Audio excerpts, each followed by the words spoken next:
Once upon a time, there was a rich Alabama farmer and a very successful Texas rancher. They were waiting on their flights in an airport terminal. And they got to noticing one another and how well they were dressed and appeared to be successful. And the Alabama farmer started telling him, the Texas rancher, about his farm. He said, "Let me tell you about my farm. Got all kinds of cattle and equipment and tractors and such. And I get in my truck and I can drive a mile north and a mile west, a mile south, and a mile back east again. And that's the extent of my property." Not to be outdone, the Texas rancher said, "Well, let me tell you something. When I get up early in the morning, just as the sun is coming up in the horizon, I can start driving west and drive all day long. And at the end of the day, when the sun sets, I may have reached the other side of my ranch." Not to be outdone, the Alabama farmer shook his head in all kinds of compassion and sympathy. He said, "Yeah, my friend, I used to have an old broken down truck like that too."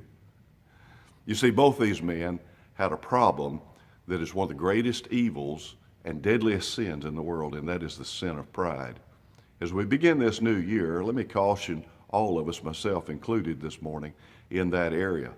We've all fallen prey to the sin of pride in our life.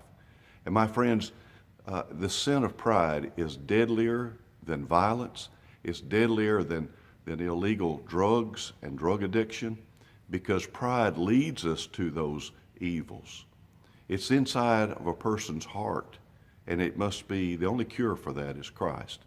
In the beginning in the garden, Eve saw the fruit, that it was pleasing to the eyes, it was good for food, and would make one wise. Now, over in the New Testament, in the letter of John, John writes of it this way.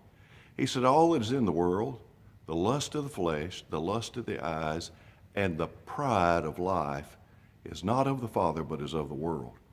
So he cautions us about this area of pride. In fact, a proud look is one of the things that God hates, and pride goes before the fall.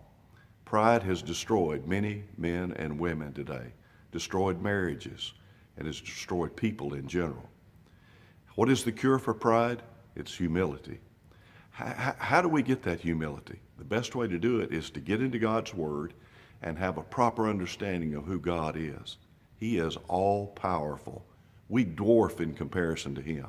When the prophet Isaiah went into the temple in the year Uzziah died, in Isaiah chapter 6, God gave him a glimpse of His glory in His temple on His throne, high and lifted up, with the ministering angels in there doing their service before the Lord. And it was such an awesome sight that Isaiah said, "Woe unto me, I am undone. I'm a man of unclean lips, and I dwell among a people of unclean lips. For my eyes have seen the Lord of hosts." The cure for pride is having a proper understanding of who God is and yielding ourselves to Him. Walk in humility before Him today. God will give you the victory in your life.